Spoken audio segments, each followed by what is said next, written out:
সব সমস্যার সহজ এবং দীর্ঘস্থায়ী সমাধান হচ্ছে নীরবতা, এবং সবচাইতে অধিক সমাধান যদি চুপ থাকতে পারেন, কম কথা বলতে পারেন, দেখবেন আপনার কথার গুরুত্ব বেড়ে গিয়েছে। মানুষের সামনে আপনার মর্যাদা, ভ্যালু বেড়ে গিয়েছে।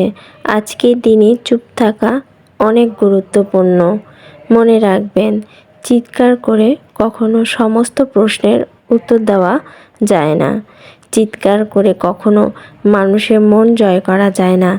চিৎকার করে কখনো ভালোবাসা প্রকাশ করা যায় না। আপনি কি চান পৃথিবীর সবার কাছে প্রিয় হইতে? তাহলে চুপ থাকতে শিখে যান, কম কথা বলতে শিখে যান। এটা ঠিক, পৃথিবীর সবার কাছে প্রিয় হওয়া যায় না, আবার সবার মন জয় করাও সম্ভব নয়।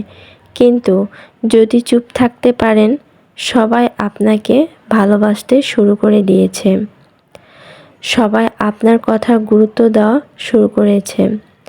আপনি যদি চান জীবনে কম সমস্যা হোক, জীবনটা জটিল না হয়ে সহজ হোক, তাহলে কম কথা বলার অভ্যাস করুন।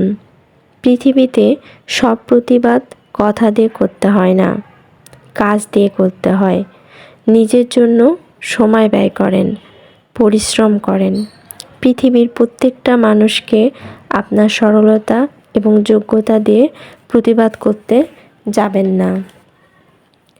একটা বিষয় খেয়াল করেছেন, যদি দুইজনের মধ্যে ঝগড়া লাগে এবং একজন যদি চুপ থাকে, তাহলে অপরজন কিছুক্ষণের মধ্যেই চুপ থাকতে বাধ্য হয়।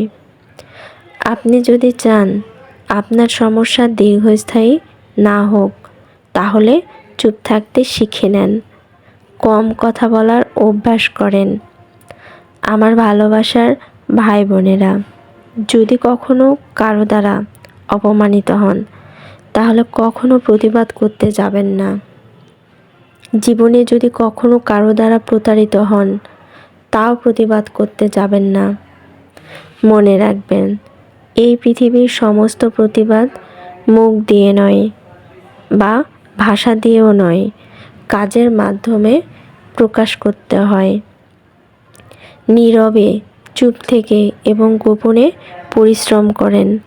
আর আপনার পরিশ্রম যেন এতই গোপনে হয়, যা আপনার সফলতা দেখে আপনার মানুষের মধ্যে প্রশ্ন চলে আসে। নিজের সফলতাকে এমন পর্যায়ে নিয়ে যান এবং নিজের পেছনে এতটা সময় ব্যয় করেন, যেন কারো কাছে আপনাকে কোনো প্রশ্নের উত্তর দিতে না হয়।